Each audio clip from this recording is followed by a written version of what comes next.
Welcome to the Gamers Inn. Come on in, pull up a chair next to the fire. It looks like you've had a long journey. I'm your host, Jocelyn, and joining me, as always, is my co-host, Ryan. Hello, Ryan.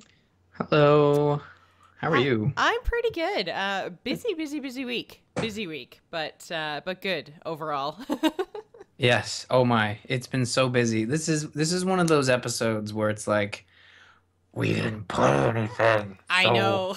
what are we gonna talk about? Oh, I don't know. Let's talk about this game we played in beta a couple weeks ago and this and technically another game that's in beta and a really cool free to play iOS game. And it's just one of those weeks. Bear with us, folks. It might be a slightly shorter show, but That's okay next though, week because will be great. we're actually going right from the episode into game night. So Hmm. short show might be good because that means we have more time in one of the things that both of us have actually had a chance to dive in and play, and that is Overwatch.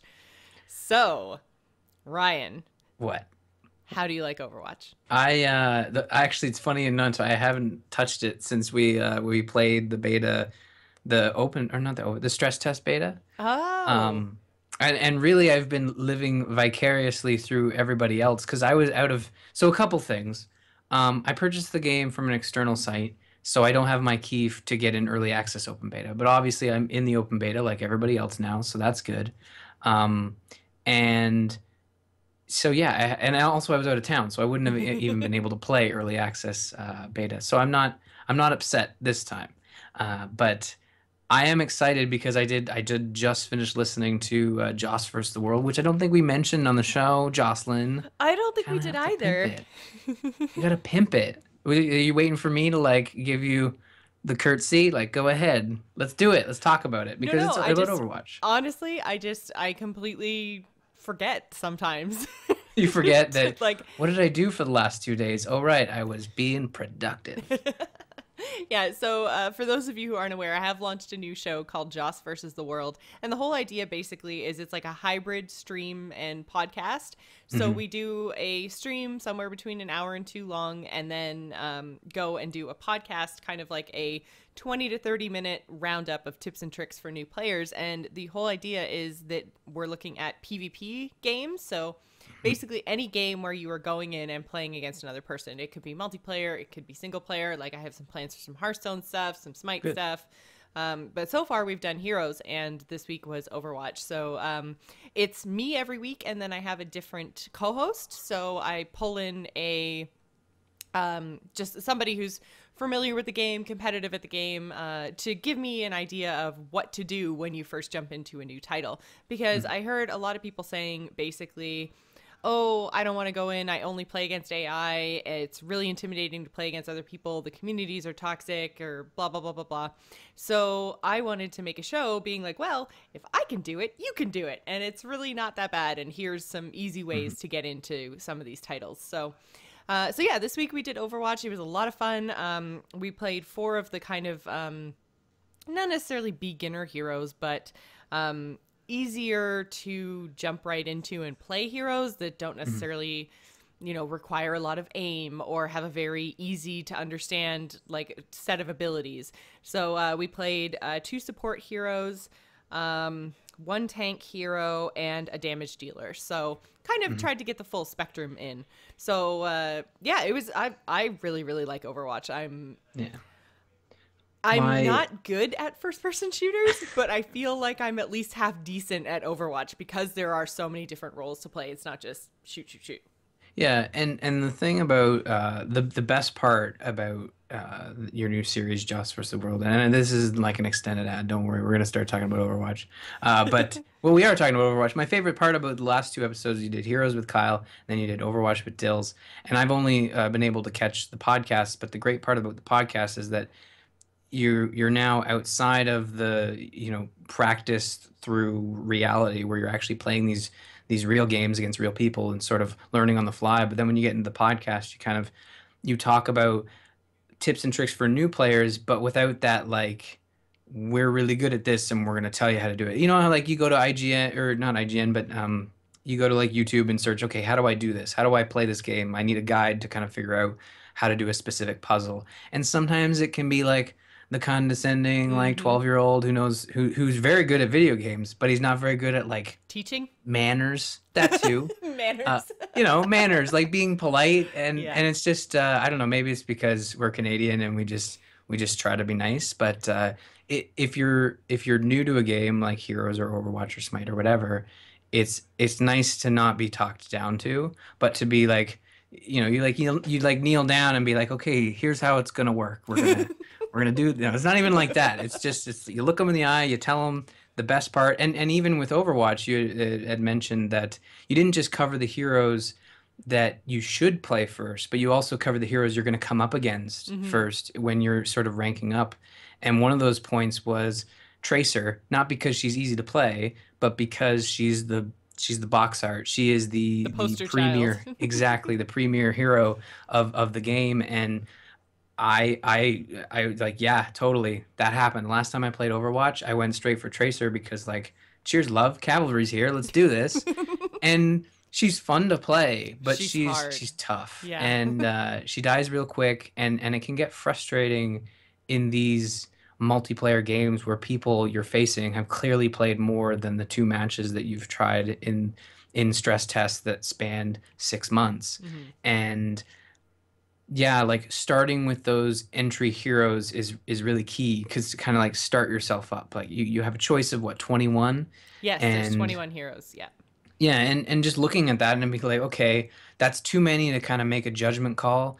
Sometimes it's saying like, oh, we need more defense heroes. You look at defense and it's like, all right, I'm gonna pick the coolest one because, that's how we as human beings Yeah. work. We are attracted to what we're attracted to. So I'm gonna pick the coolest one and the one that has the most Britishest accent and just go for it.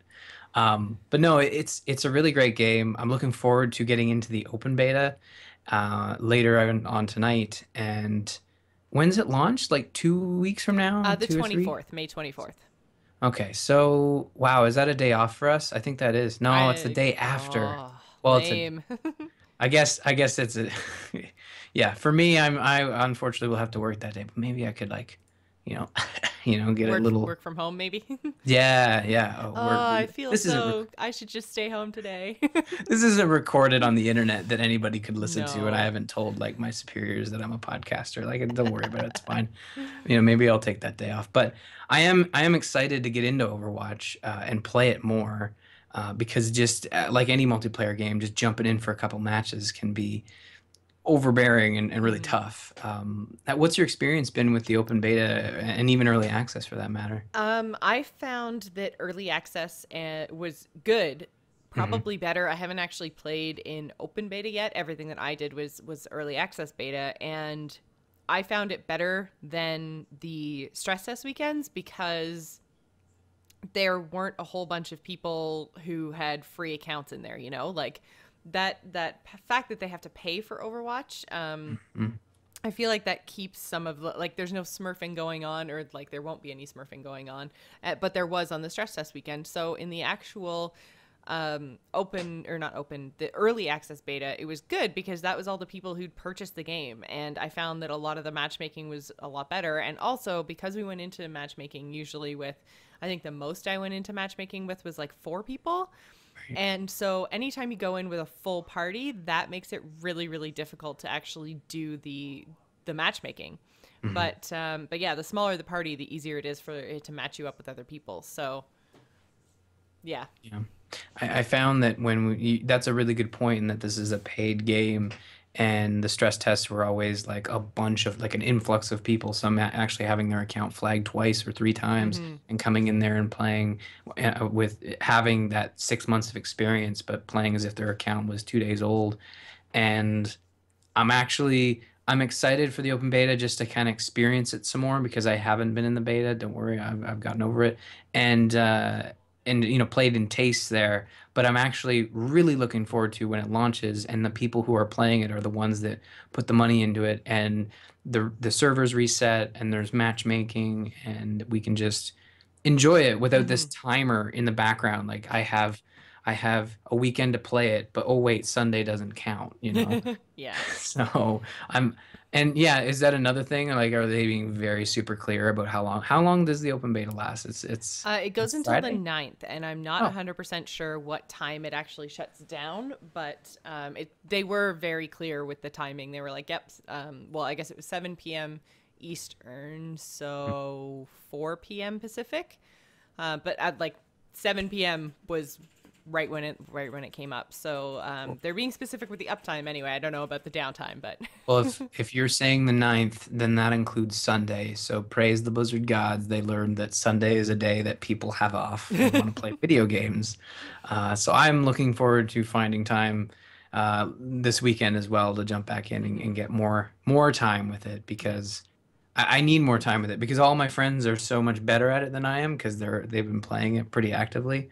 And yeah, it's such a fun game. It's full of flavor and just what's like characters are just amazing in this game. It's fantastic. Yeah, and that's actually one thing that Overwatch is kind of missing, especially compared to the one we're going to talk about next, which is Battleborn, is that there is no single player. So Yeah, that is unfortunate. I love single player content, you know? I It's like single player content too, but it's not even just that. It's that they've created this really interesting universe with these really cool characters, and you want to know more about them, especially like there seems to be like a good versus evil, but at the same time, they're all in Overwatch. So you're yeah. kind of like, is this before? Is this after? Like, why are Widowmaker and Tracer fighting, but then actually in game they're on the same team? Like, you know what I mean? Like, it just seems like Yeah. there's so much to this story and universe that we don't know just from playing the game because it's literally just like you go in and it's a fighter and you have or the shooter and you have certain different objectives you have to do on every map, but there is no story in it whatsoever. And that's kind of a shame given that they have created these really, really cool characters and all the stuff that we're seeing outside, like those little Overwatch shorts and stuff. Like, Mhm. there's a huge world there and it looks really interesting. So I feel like, and like, I hope we get something maybe akin to like the Nova missions or something in StarCraft where it's like not main game, even if it's DLC or something, but just like some sort of single player content that would actually make it so that you can get some of these stories in game. Yeah, I'm a big proponent of single player content and just when Blizzard announced that this was going to be there was going to be story content, but it was not going to be within the norm of a campaign. And I feel like there was a similar game. Sorry, not a similar. There was a similar situation with Titanfall, in which it, in my mind, suffered a lot not having a proper single player because it's giant mechs. You Mm-hmm. could do some really cool stuff with that and jumping in and out of them and making them explode. And I always found that single player content, even if it's just a glorified tutorial, was really awesome because it was a tutorial. It got you Mm-hmm. used to the controls without the pressure of playing against real people. And I wonder if the Overwatch game could lose some favor from people, for not having that piece of content. And I think that's a fair criticism to knock it for not having like in-game campaign content Mm-hmm. because it's a big part. You can play against AI, although Mhm, yesterday when I was trying to set up the overlay for Joce versus the World, I went in to mhm. try to play against the AI just so it didn't really matter. Right. And man, it takes forever for those games to launch because there's just not enough people. Yeah, that is So unfortunate. yeah, so there is that kind of I guess co-op. It's not really single player because there are six other people that queue in with you against AI, but it's against AI, so you don't Yeah, have the stress of playing against real people. that's There's good. also a single player like shooting range basically, so it's like a small level that you can go in and test out heroes, and there's like a whole bunch of enemies that don't really do anything, like they don't fire back at you or anything, but Yeah. I mean, yeah. I wouldn't even be opposed to them. Like, when you look at Overwatch as a game and a model and what they've built there, and they've already suggested or they've already come out and confirmed, like, all stuff pertaining to multiplayer will be free as an update. And we don't know how they're going to support that. It'd be really great is if they did like little vignettes, like $15 for this Tracer vignette where you go in, you play as Tracer, Hmm. there's some cutscenes, there's some dialogue. It doesn't have to be fancy. You know what it would remind me of? It would remind me of like the old Half-Life games, like Mm. Half-Life 2 in those episodes where you could have this tracer story told in a video game, gladly pay $15 for like a three-part miniseries that is set within the Overwatch world where you're playing as these characters, and it wouldn't be impossible. I mean, maybe it's something Blizzard is considering. I would certainly hope so, but just the way that Overwatch and other Blizzard games are sort of being marketed as a platform that exists longer than just the initial launch, because most times, like with Titanfall, when Titanfall launched, it's like, well, there's no single player, but it's proving itself as a new IP, and they had a limited budget, and they were, first game out on their own. The sequel will probably have single player, and we got that announcement. Hmm. Titanfall 2 will have single player. So that's what worries me, is that there probably won't be an Overwatch 2 for a very long Yeah. time. And so I kind of have to hold out hope that maybe if we, speak loud enough, Blizzard will experiment Hmm. with some single player content for Overwatch. That'd be really cool. Yeah. I mean, the flip side of that is that because there is no single player, they were able to focus strictly on just Overwatch. So Oh yeah. a lot of the balance issues and stuff that we had early on, pretty much, I think it's been balanced quite well now, I think. So Good. there's like, they've really focused on the multiplayer and making it esport viable and all the spectator mode stuff and all that kind of stuff. So, I mean, like, it is pretty much perfect from a multiplayer perspective. It's just it's lacking that single player content. So Yeah. The title that we mentioned that's kind of like Overwatch but actually has some single player is Mm. Battleborn. So this is something that we actually got to play on game night. Was it not last game night but the game night before? Yeah, it was a few weeks back. Yeah. Yeah. And we didn't actually discuss it on the show. And so I Hmm. figured since Battleborn actually launched, it would be a good thing for us to talk about. I freaking loved it. I had so much Hmm. fun playing with you guys. I got to play a dude who was practically a mushroom. Yes, you were the Mushroom King, Yes. and it was pretty fantastic. And that's one of the, like, it was a we essentially played the full game. Like we played the game that was releasing 2 weeks later. Like, let's Yeah. be honest, it was a beta for the probably a stress test reasons, and what we played of it as a group, just like Borderlands, it was fun. Mm-hmm. I could see myself having an issue playing it by myself and kind of it being a little more stale, but playing that intro mission with the four of us, like essentially, I think we had a full party, or maybe we were missing one I think we person. might have been missing one, but Yeah, it was a lot of fun, and it was like one of those games where you just sit back, relax, have a drink, and shoot some robots or whatever mm-hmm. the hell we were shooting.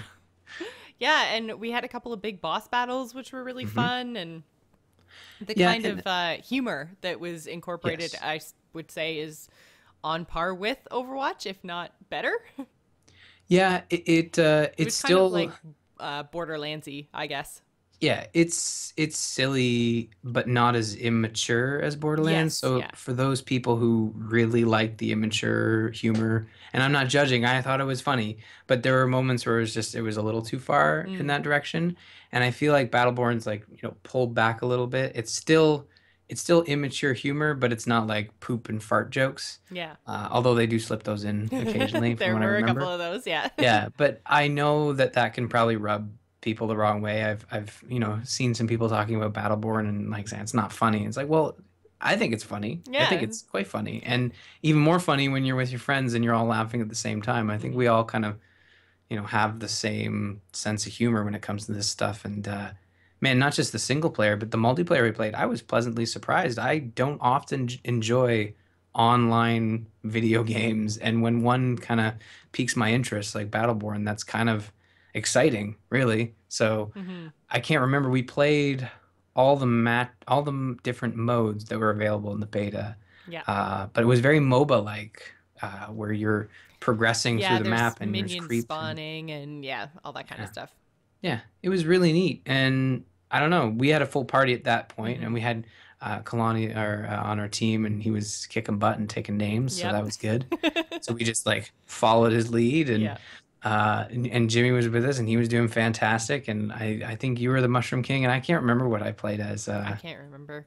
Yeah. But yeah, it was really fun to get in there with a group of friends. And actually, I've got to say, as much as I love Overwatch, I actually think that Battleborn might be the better game because you're getting more content and you have the ability to choose things. Like Overwatch, you literally just queue in with quick match and or quick play or whatever it's called, and you can't even choose like I want to play on a control map. Like it's totally random all the time of whatever you're doing because there's four different map types in Overwatch and it's just random whatever you get. Like when we were filming Joce versus the World yesterday, I think we did control like 3 or 4 times in a row, and it's an okay game mode, but it's definitely not my favorite.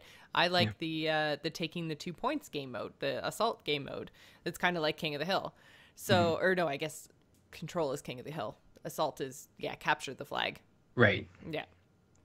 Yeah, it's and when you compare the two, I think that's the beauty of it is that they are very different games. I feel like Overwatch is this polished point A to point B type of multiplayer game where the heroes are where it shines and sort of the skill of swapping heroes here and there.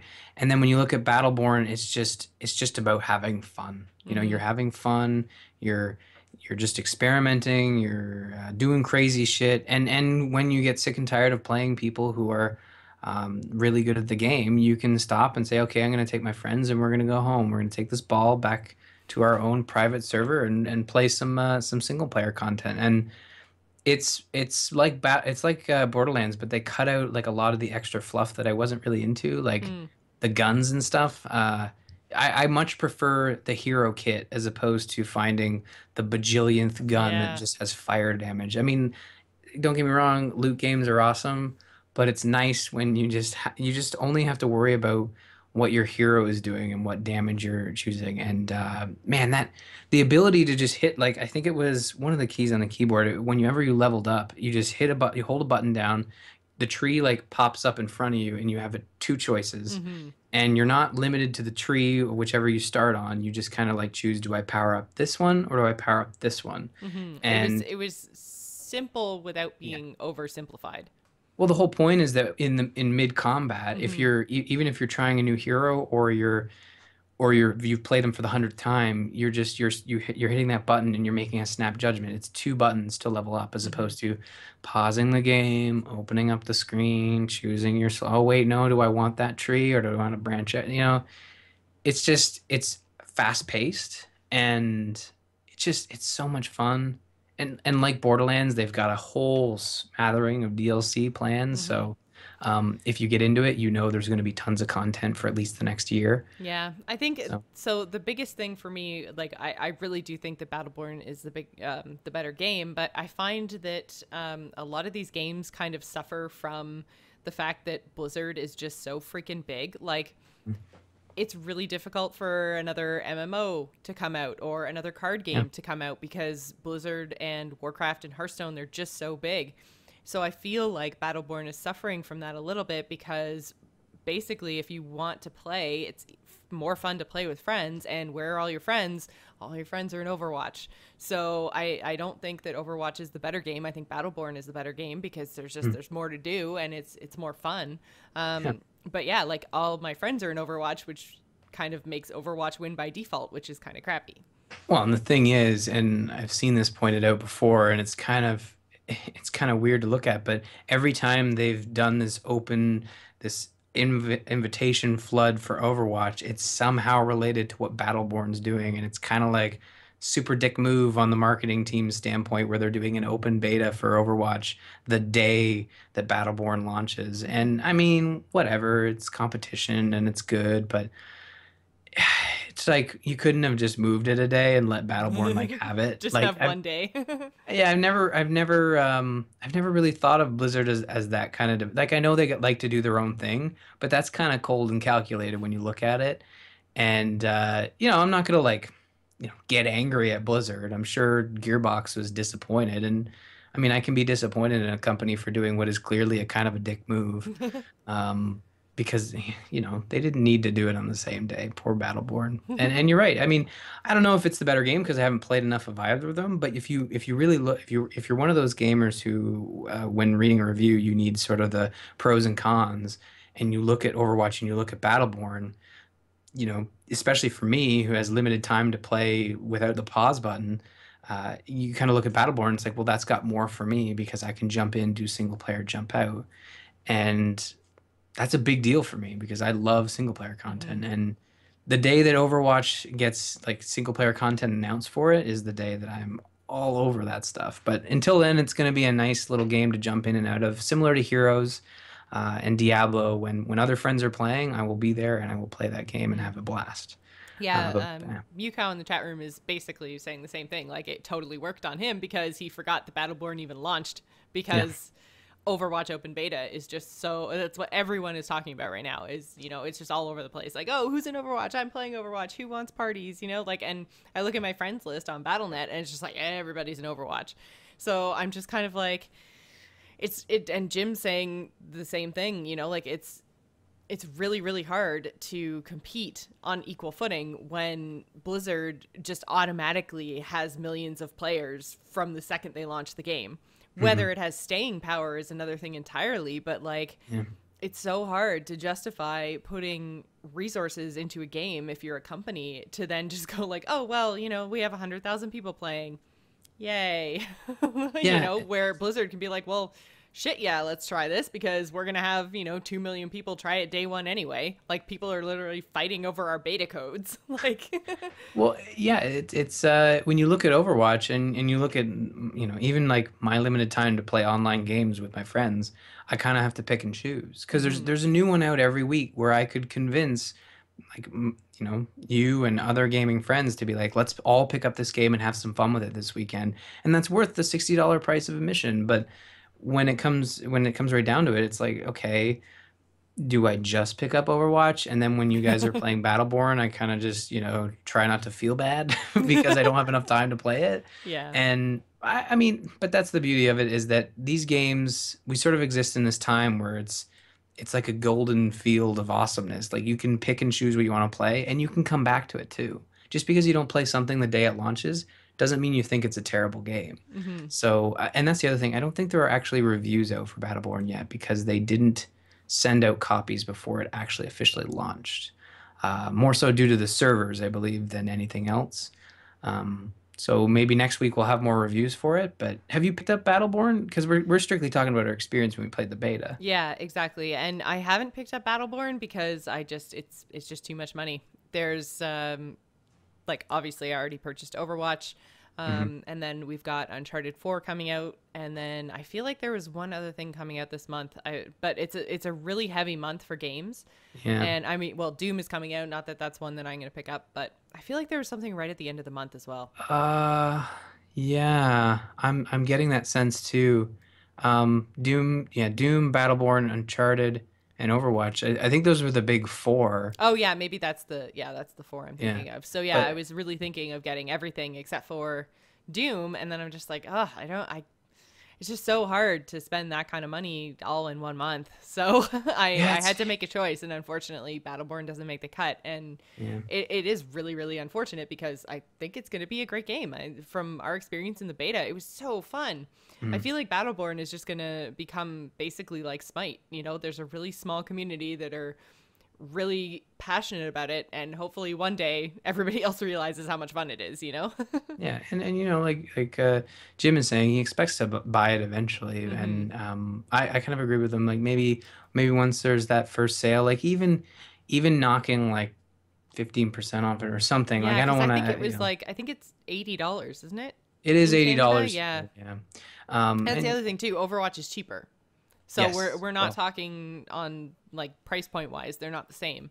Battleborn is much more expensive than Overwatch is, but I think I think it's justified. But I mean, really, it's tough. Like you're limited by time and you're limited by funds, and when it comes right down to it, May is at always. first I thought you said funds. I don't know how many funds I'm gonna have, guys. Yeah, I So can only have so much fun, and my card, I already got it like stamped 5 times, and if I don't validate my fun this month, I have to pay like an extra $60. so there you go.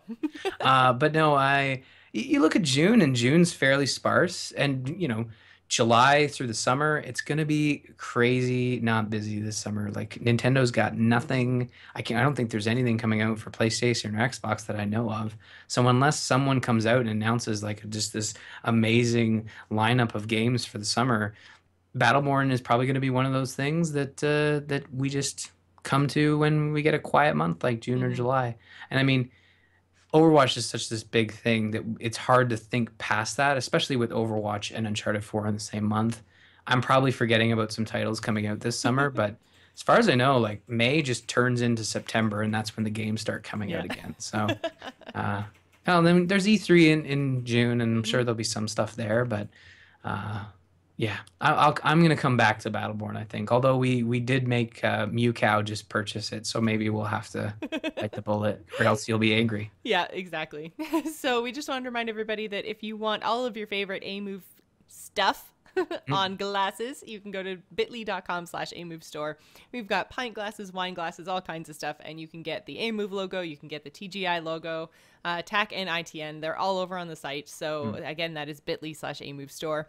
So that brings us to our topic of the week this week, and so basically we're going to talk a little bit about reviews, review scores, and Sure. the idea of how upset people seem to get over said review scores. So this is all kind of, I guess, started with the Uncharted 4 review that was put up on IGN.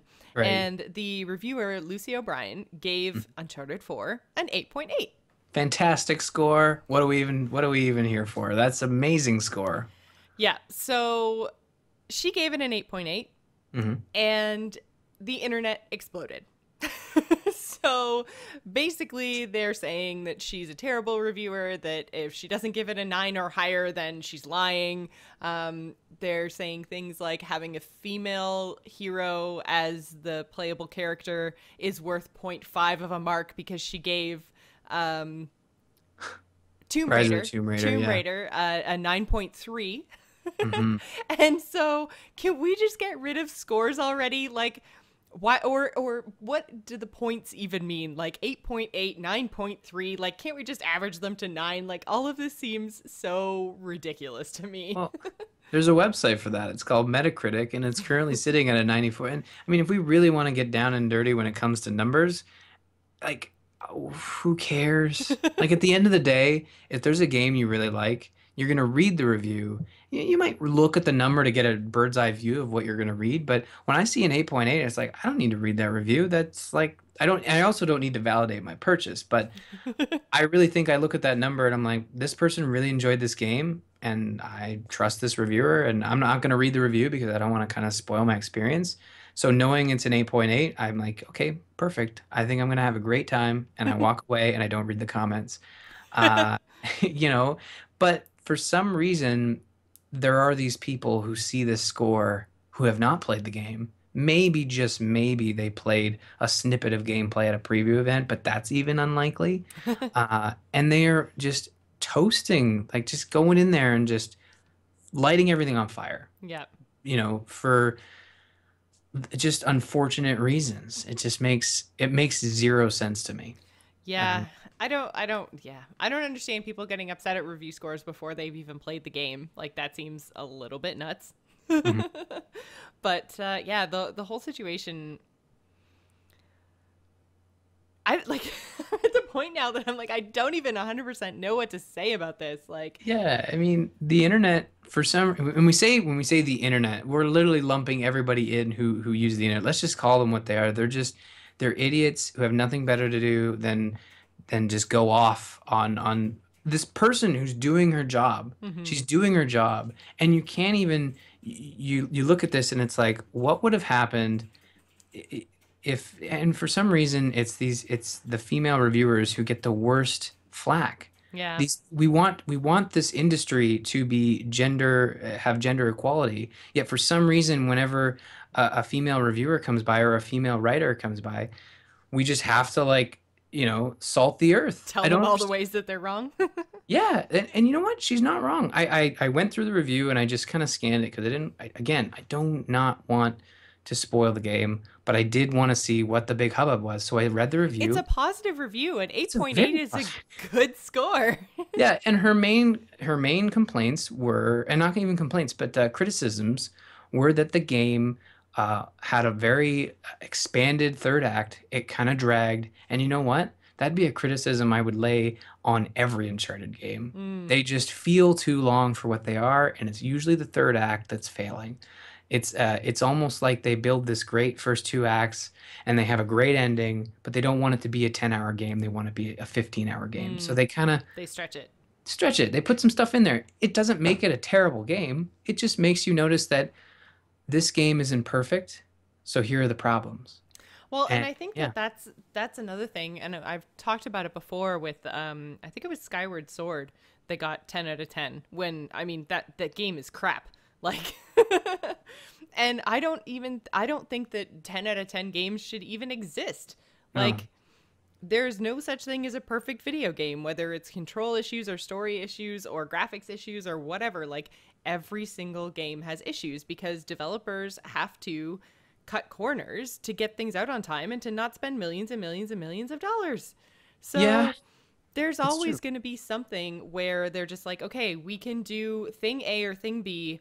Hmm. Okay, we're deciding to let thing A slip a little because we want, our games are normally known for ridiculously good graphics. So we're going to let our story slip a little bit because, we want to spend all of our time and money and effort in making amazing graphics. Yeah. Those compromises they happen in every game all the time. So I don't know. I just think that like the 10 out of 10 games shouldn't exist. And I don't even know if we should have scores on games at all. I would much rather see like a buy, rent, Mhm. pass score. Well, just a recommendation system. Like I've professionally reviewed two games in for the Gamers Inn, and the way I did it, I don't like assigning scores because scores are hard to assign because you can have a set scale, right? And IGN, you can look it up. IGN, every site that uses a number scale has a set scale of what those numbers mean, and and the reviewer and the editor of that reviewer kind of assign a number based on that reviewer's opinion. Mm-hmm. So again, like you might be of the opinion that there's no perfect game, therefore you wouldn't assign a 10, but there might be some people who say, well, it's not a perfect game, but to me, it deserves the 10 out of 10 because it's a near flawless experience Mm-hmm. in their opinion. So it's a huge sliding scale, and the problem with sliding scales is that not everyone will agree, you know? And that's the big issue with assigning numbers because numbers are supposed to be finite. They're supposed to be at least to the entire populace. Like a number is finite. When you look at that, five is five, right? And when you start assigning value to those numbers, when talking about your opinion, it can kind of get weird. Hmm. And I think that's what's happened here is that basically this person, Lucy, has given Uncharted 4 an 8.8, and that's her opinion. And the internet's like, well, it's Uncharted 4. I've never played it. It's supposed to be perfect, so it should get a higher score. Mm-hmm. And they start comparing it to other games of similar genre, and it's like, why are we doing this? Like if she hadn't, if I keep saying she, but it's not even her fault. If IGN didn't have a number to attach to reviews, then this wouldn't be an issue because the review read very well. And at the end of the day, it's like highly recommended, Yeah. except be aware that there are these issues, and that's it. And And I that's how think, I usually read reviews. yeah, that's the kind of information. Like, I wish we just saw like a blurb at the top that says, known issues, this. Um, High points, this. Recommend, yes or no. Yeah. Like, easy peasy, no numbers, so people can't get bogged down in literally a point 0.5 score difference. Because I think if you looked at a review of Tomb Raider that said, like, these are the good things, these are the bad things, I recommend it, and then compared that to a review of Uncharted 4 the same way, these are the good things, these are the bad things, and I recommend it, you can't get upset about that. Yeah, it's very unfortunate when people get upset. And the way I look at reviews, when I am at a point where I'm like, I'm not sure about this game, like Star Fox Zero. I Mm. was not really sure how it was. I didn't get a chance to review it. So I was like, I don't know. I'm gonna read reviews, and I read, IGN, Giant Bomb, and even Polygon's just like rage quit a review where they just refuse to even touch it, or sorry, finish it and review it, Oh. which is totally valid. You're allowed to do that as a reviewer. And it was like, okay, I'm making a conscious decision based on these opinions that I am not gonna like this game, Hmm. or at least for the value and the time I have and the other games coming out during that month. And that's how I make my decision. I often don't even look at the number. Like I read the review. which is why they spend weeks writing these things. They don't spend weeks writing these things and playing these games and rushing through them for your benefit and to assign some stupid score to it. They do it because they love video games. Hmm. And you worry, right? Like I've been reading Lucy's Twitter before we went live, and luckily she's taking it very well. Although it's got to be. I don't even want to look at her mentions because it's Yeah, probably I did. still. You did? Okay. So It's any pretty terrible. highlights? It's pretty terrible. You know, it's she's got a pinned tweet right now, and someone had said it is absurd and unfair way to troll a female critic, but could you address the controversy rather than be glib about it? And she says, okay, here I am professionally stating that I did not score Uncharted 4 lower than Tomb Raider because the lead has a penis. Where does any I just why video games? Why are we stuck in this weird thing? You know, like movies don't deal with this anymore. TV doesn't deal with this anymore. I mean, maybe on smaller scales, but when it comes to video games, just we have where are these people's parents and why aren't they hitting their children? Like this is What? you know what I mean? Like punishing them, like spanking. Come on, that's a thing, isn't it? Oh man. You know what I mean? Right. Like make their kids sort of responsible for what they're doing, Hmm. and if it is adults, like wow, that's unfortunate, Yeah. you know. And you people know, you guys know what I mean, people. You know, You people. you people know what I mean in terms of hitting their kids. Just like you know, kind of smarten up, not like bad, but uh, I'm dig up stupid. But no, Oh. I just look at this. I didn't even know this was going on until you mentioned it Mm. because this is really the only thing we could find to talk about. But Yep. um, this is the unfortunate thing about the internet and being out there for everybody is that yeah, it's just you get all this shit. Everyone's catching up. Oh, great! Someone added a quote. That's perfect. I'm glad we're streaming on Joss Plays. Uh, that's Can really we funny. can we delete that one maybe? All right, so we wanted to remind everyone that our game night is actually tonight, right after we stop the show. We are going to be playing Overwatch, and anyone who is a $2 a week or higher patron is going to get priority invites. We mentioned this to you guys because we want to make sure that game night keeps being a thing. We want to make sure that we get to our next goal, which is doing Inside the Game. And yeah, so please go over and support us at patreon.com/thegamersin. It unlocks more content, more time with us, more fun things. And like we mentioned, the $2 plus patrons get in or priority invites every week on game night. So in order to play with us on game night, you do need to be connected to our Discord server, and all the info about the Discord server is over at patreon.com/thegamersin. That's going to do it for us tonight. You can visit us on the web at gamersinpodcast.com. You can also find us on AMove TV along with other fabulous podcasts, including The Angry Nerd, Into the Nexus, Overwatchers, and The Angry Chicken.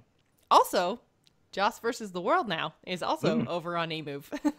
There's so much stuff going on. Then embrace the spoilers. Yes, Embrace the Spoilers. I always keep forgetting to talk about that. Embrace the Spoilers is a show that Garrett and I are doing every Monday talking about the previous week's Game of Thrones. So there's one episode out so far that we did both episode 1 and episode 2. And then episode 3, I think we might actually be recording a day late because Garrett is actually at DreamHack. So Right. yes, but Embrace the Spoilers is all about Game of Thrones for the next 9 weeks. So make sure you guys find that on iTunes and go give it a sub. You can follow us on Twitter. You can find me, Jocelyn, at Joss Plays. Ryan is at R. Murphy. And don't forget to follow the show at The Gamers Inn. The video versions of all our episodes can be found on our YouTube channel, which is youtube.com/amovetv. You can also find the show on Facebook and Google+. If you'd like to email the show and let us know what you think about Overwatch versus Battleborn or about review scores, you can do so at info@gamersinpodcast.com. So thanks for staying at the Gamers Inn, and remember, tune in next week. Bye, everybody. Bye. See you in a few minutes. Oh.